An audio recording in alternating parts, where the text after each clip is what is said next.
listos?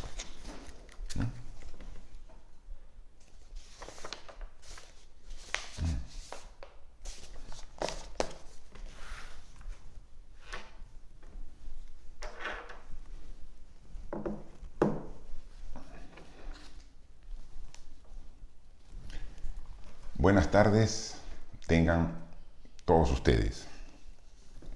Gracias por permitirme conversar con ustedes como lo hacemos todas las semanas. Sin embargo, a diferencia de todas las semanas que habitualmente nos comunicamos los días miércoles, hoy, por la coyuntura, hemos adelantado un día y por eso hoy martes 5 de abril hacemos este enlace virtual con ustedes que nos escuchan seguramente ahora desde su casa, porque muy pocos pueden estar en el trabajo por las medidas que ha dictado ayer entre gallos y medianoche el gobierno, decretando el estado de emergencia con inmovilización para Lima y Callao desde las 2 de la mañana de hoy día hasta la medianoche.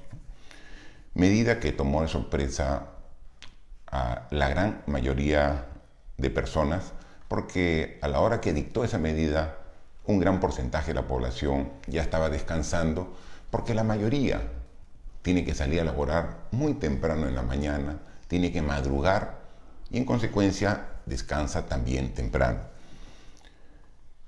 Y se dieron cuenta cuando salían presurosos a tomar su movilidad pública para ir a su trabajo, que no había movilidad pública, que el gobierno había decretado por este día inmovilización social, ¿no? Y esta inmovilización social tiene características especiales, ¿no? Yo he sido presidente de la República, yo he estado en los momentos más difíciles que hemos vivido en la crisis sanitaria producto del COVID-19. Yo recuerdo que un 15 de marzo de hace poquito más de 2 años, en el 2020, también tuve que tomar una medida de esas características, declarar el estado de emergencia y la inmovilización, porque un virus, el COVID-19, estaba atacando a nivel mundial a la población y estaba atacando, generando muerte, generando una afectación en la salud y con toda su problemática conexa a ese problema. Y fue la medida también así, rápida, pero no precipitada, que es completamente diferente. A veces hay que tomar medidas urgentes, pero que no pueden ser precipitadas, que no pueden ser medidas que no hayan sido analizadas. A pesar de lo duro que fueron los momentos de inmovilización que nosotros decretamos, nunca cerramos los centros de expendio, de venta de alimentos, de productos de primera necesidad. Nunca cerramos hospitales, farmacias, bancos, porque el sistema financiero es fundamental para que funcione una sociedad. Y por eso mantuvimos todo el sistema de movilización a través del transporte público, para que los trabajadores de los mercados, los trabajadores de los centros comerciales pudieran asistir a su centro de labores para poder atender al público y no estar en la situación que hoy hemos tenido aquí los ciudadanos en Lima. Porque han copiado incluso mal el documento legal con la cual han decretado el gobierno de Castillo esta inmovilización, porque hablan de un pase laboral, ¿no? Pero uno entra al sistema y esa página está desactivada. Entonces, ¿cómo va a haber pase laboral? No es que han copiado el decreto que nosotros emitimos, pero obviamente sin ni siquiera revisarlo. Y entonces ahí vemos una gran diferencia, ¿no? La medida que yo tomé como presidente en su oportunidad para poder enfrentar la pandemia, el COVID-19, fue para proteger a la población, ¿no? el gobierno tiene como principal objetivo trabajar a favor de la población. Mi gobierno tomó estas medidas para protegerlo del contagio masivo del COVID-19. Aquí, ¿cuál es la intención de la medida que se ha tomado para hoy y que dice el propio Premier y algún ministro que ha declarado que se podría extender a otras regiones del país o incluso peor, podría extenderse en el tiempo?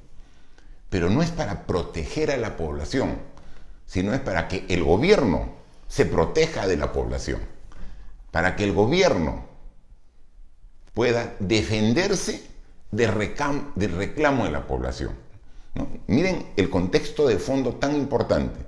Hay medidas que se toman para proteger a la población, pero ahora es un gobierno arrinconado que quiere defenderse de la población y que quiere que no se mueva para que no reclame, para que no proteste, para que no marche, que son actitudes que la población tiene todo el derecho de hacer, pero siempre respetando el orden y la propiedad pública y privada.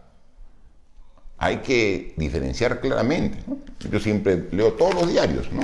De todo tipo, de toda concepción, ¿no? Y como dicen los diarios, y coincido con ellos, una cosa es estar de acuerdo con la protesta, y estamos de acuerdo con la protesta porque es una forma de manifestación de la población que hay que respaldar, pero nunca vamos a estar de acuerdo con el vandalismo, ¿no?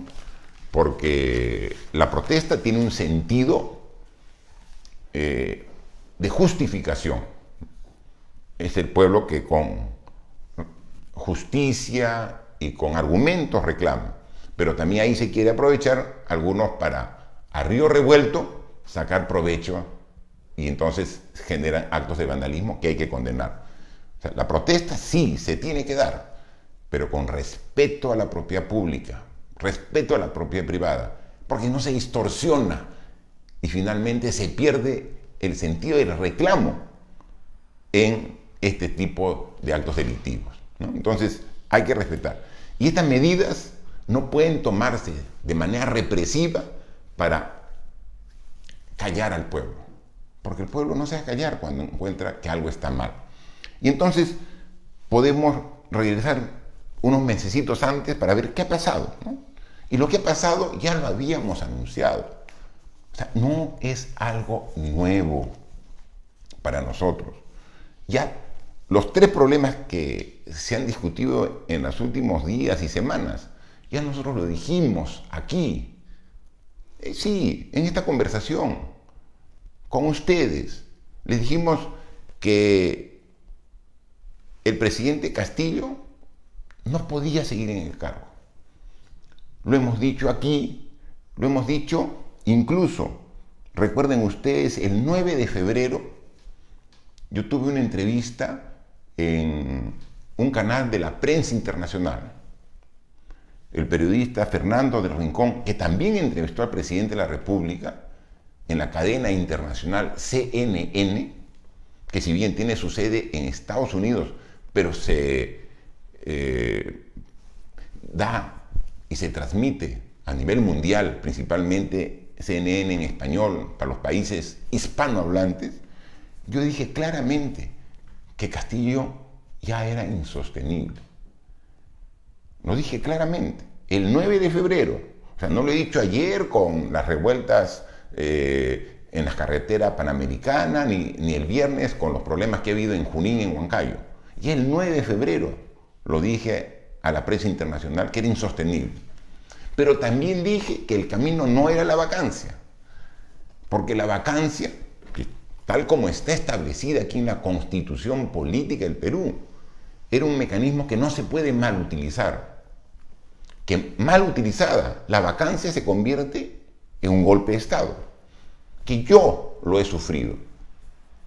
El 9 de noviembre del año 2020, el Congreso me vacó sin respetar la Constitución. Esa vacancia que yo sufrí en términos prácticos y reales, fue un golpe de Estado. La historia, cuando se dé el devenir de los años, analizará, y así como ahora nadie duda que hoy 5 de abril se recuerda 30 años del 5 de abril del 92, donde el presidente de esa época, Alberto Fujimori, dio un golpe de Estado. Él era presidente y él se dio un autogolpe, es decir, cerró el Congreso, cerró todas las instituciones. O sea, nadie lo duda. En ese momento incluso hubo gente que apoyó y respaldó la medida. Pero ahora queda claro que interrumpió la democracia Alberto Fujimori hace 30 años.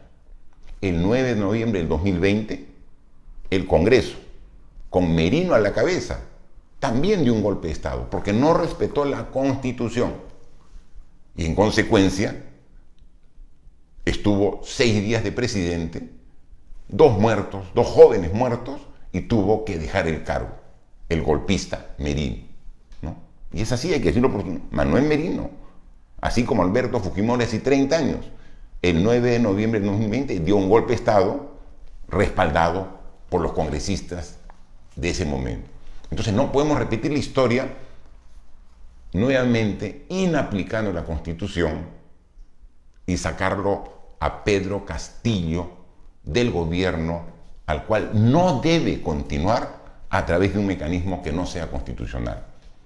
La democracia, el régimen, con todas sus imperfecciones, nos permite los caminos para tomar la decisión correcta.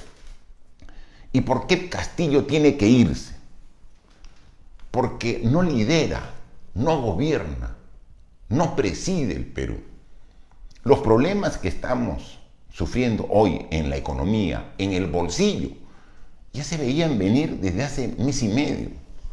Cuando Rusia invade Ucrania, sabía que esa invasión, esa guerra, iba a tener repercusión no solamente en Rusia y en Ucrania. O sea, cualquiera que analice un poquito, que lea los diarios, que revise, que vea también la prensa internacional, se puede dar cuenta que esa invasión, esa guerra, iba a tener repercusión mundial, principalmente en la economía. Por supuesto, en Ucrania el efecto es mucho peor porque hay muchos muertos, muchos niños que han muerto en la guerra. Por eso hay que condenar así directamente esa invasión absolutamente injustificada de Rusia para Ucrania. Pero a nosotros que estamos tan lejos también nos afecta, porque estaba el precio del barril del petróleo el año pasado, estaba a menos de $70 y ahora ya está más de $110. Y se prevé que puede subir 120, 130, hasta $150. Si sube el petróleo, sube el diésel en los grifos, suben las gasolinas, sube el costo del flete de la carga. Todo lo que se traslada de donde se produce hasta donde se consume requiere petróleo, necesita camiones. Y aquí el sistema que tenemos de traslado de la carga es con camiones. Todo sube en proporción a la suba del combustible. Pero el efecto de la guerra no solamente iba a ser en el campo del petróleo, sino también de algunos productos como los granos, el trigo, que el insumo del pan también tiene un fuerte incremento. Y también en la urea, los fertilizantes que requieren los campos de cultivo, las chacras, para producir requieren urea. Y esta urea se ha triplicado el precio. Obviamente la producción del agricultor va a aumentar de precio, pero su costo del producto va a ser el mismo. En consecuencia, pierde el agricultor. Estos problemas no se han presentado esta semana, la anterior, ya se vieron hace un mes. Y aquí yo los dije, presidente, gobierno, Congreso, tomen medidas. Los que están haciendo ahora de manera desesperada de modificar los impuestos temporalmente mientras que dure el problema, lo debieron hacer hace 2 o 3 semanas y explicar a la población. La población es mucho más inteligente de lo que creen. No subestime a la población. entiende perfectamente estos problemas, pero cuando se los explican. Pero claro, el presidente entonces pierde el presidente la prioridad de su responsabilidad, que es mejorar las condiciones de todos los peruanos. No lo hace. Y eso lo sufrimos todos. Y eso es lo que hemos venido viendo, y por eso ya lo hemos dicho, que el presidente no tiene las condiciones para gobernar el país. Él lo dijo, que no estaba preparado. Sí, pues ya van 9 meses y no tiene, y lo demuestra cada vez más. Porque para manejar un país hay diferentes formas y mecanismos. Hay dictadores, ¿no? Estamos hablando de Cuba, Venezuela. Ahí en Cuba, en Venezuela, no hay presidente. Lo que hay son dictadores los que manejan el país. Y tienen otro tipo de comportamiento. Todavía hay algunos estados donde hay reyes. Y los reyes son los que manejan el país. Pareciera que tiene una confusión mental el presidente Castillo y no sabe que él es presidente. No es ni rey del país, ni es dictador en el país. Y a veces confunde, ¿no?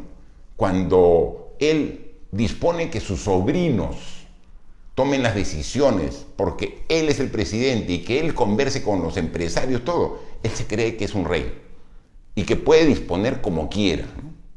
Cuando dispone que una sobrina la manda a una actividad oficial y esté con un alcalde a su izquierda, un alcalde a la derecha, con un congresista, un viceministro, y es una sobrina del presidente, una actividad oficial, él cree que es un rey y que puede delegar esa responsabilidad. Y eso demuestra que no tiene conciencia, que es un servidor público. El presidente es un servidor público, que es el primero que tiene que cumplir la ley. Yo he sido presidente. Obviamente yo tengo mi familia, mi esposa, Maribel, mis hijos. O sea, obviamente nunca se me hubiera ocurrido, a pesar del cariño y el amor que tengo por mi esposa, por mis hijos, delegar en ellos alguna responsabilidad de gobierno. Porque soy el presidente, soy el servidor público, ellos son mi familia, los quiero, son lo que más significan para mí, pero no les puedo delegar responsabilidad. Porque no soy un rey. No era un rey, era un servidor público. En Palacio de Gobierno existe el área administrativa donde despacha el presidente y existe el área de la residencia donde vive el presidente. Es tu casa, es tu hogar. Yo he vivido en Palacio de Gobierno después de muchos años. ¿Y con quién he vivido? Con mi familia, con mi esposa, con mi hijo. No he llenado. Pregunten ahora cuánta gente vive en Palacio de Gobierno con el presidente. Parece un hotel, ¿no? Entonces pierde el concepto de lo que es un servidor público. Y ahí estamos viendo en todos los resultados de las decisiones que toma. Entonces, la economía descontrolada, la vacancia fracasada, y el presidente Castillo sigue comandando y dirigiendo el país de la peor manera. ¿Qué hacer? Aquí el camino es claro. Todos poner de nuestra parte para salir adelante. Como yo siempre les he dicho, estoy formando, junto con muchos ciudadanos, un partido político. Y siempre salí aquí con la bandera, retira la bandera. Aquí no es tema político, aquí es un tema de ciudadanía, donde solamente hay una bandera, la bandera peruana, la blanquirroja, que es la que debe primar para la toma de decisiones. Ya dejar de tratar de llevar agua para su molino. O sea, no puede ser que ayer, un día tan importante, la gran discusión era si la reunión entre la presidenta del Congreso y el presidente del Perú se iba a llevar a cabo en el Congreso o en Palacio de Gobierno. Esa era la discusión. Si la discusión era si era a las 3 de la tarde, a las 8 de la mañana. Por favor, déjense de tonteras. O sea, déjense de tonteras, trabajen. Reúnanse si quieren en un banco en la Plaza de Armas. Pero pónganse a trabajar juntos por el Perú y encontrar la salida. Y la salida es de que el presidente Castillo tiene que dejar ya la presidencia porque ha dado ha dado reiteradas muestras, múltiples muestras de que no puede y no va a poder gobernar un país tan complejo como el nuestro. La única manera es que haya un régimen de transición presidido por la vicepresidenta, la vicepresidenta Boluarte, que ella asuma la presidencia. Pero mientras que se convocan a elecciones generales, siguiendo los procedimientos que está establecido en la Constitución. Una gestión de gobierno, una gestión del Congreso dura 5 años. Sí, así dice la Constitución, pero también dice la forma en que se puede hacer una modificación por única vez para que se recorte este periodo y que este periodo de un gobierno y un Congreso nefasto para el pueblo peruano dure menos tiempo y se dé un proceso ordenado de cambio. Esa es la solución. Sacarlo a Castillo como todos queremos y que solamente eso ocurra no solucione a fondo el problema. Porque ahí lo que lograríamos, como quieren el Congreso, es que Mari Carmen Alba sea la próxima presidenta. Le digo, ¿usted está de acuerdo? O sea que si la congresista Mari Carmen Alba es presidente del Perú, ¿se solucionan todos los problemas? ¿Paran las protestas? No va a ser así. Entonces, no continuemos con esta agonía. Definamos primer paso, segundo paso, tercer paso. Primero, para la situación actual, reforzar las medidas económicas, pero complementarlas con otras más para que el efecto externo sea atenuado con medidas que se tome aquí, explicándolas a la población, diciéndoles cuál es el efecto, cómo se va a lograr, no yendo presurosos a un coliseo en Huancayo y salir donde dicen hemos ya logrado una solución que nadie sabe cuál es.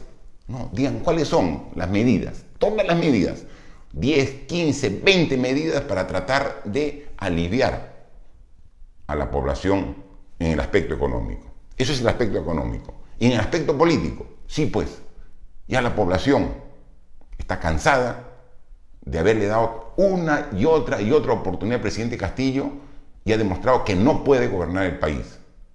Paso al costado, presidente. Respetuosamente, paso al costado.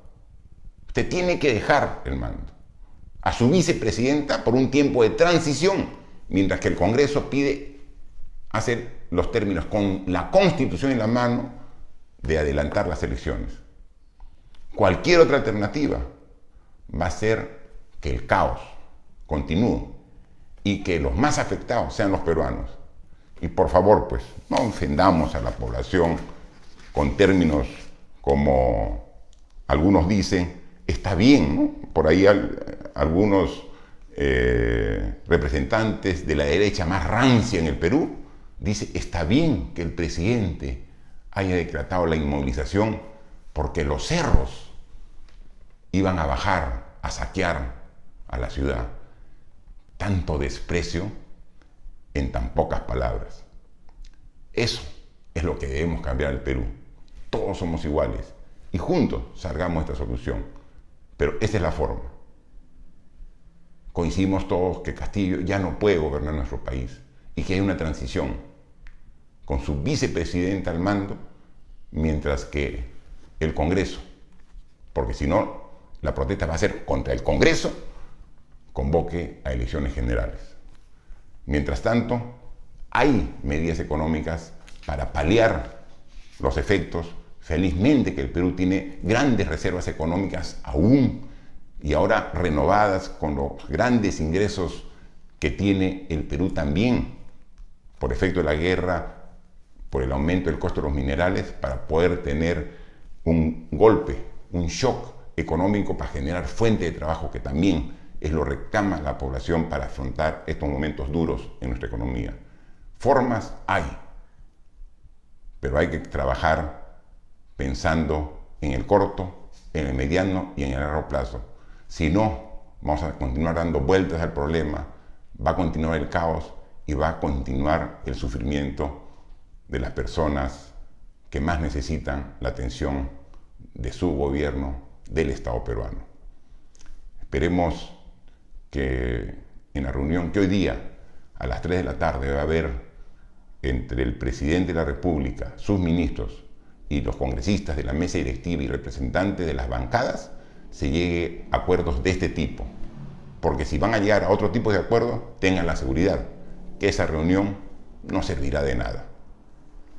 Muchas gracias y nos vemos la próxima semana.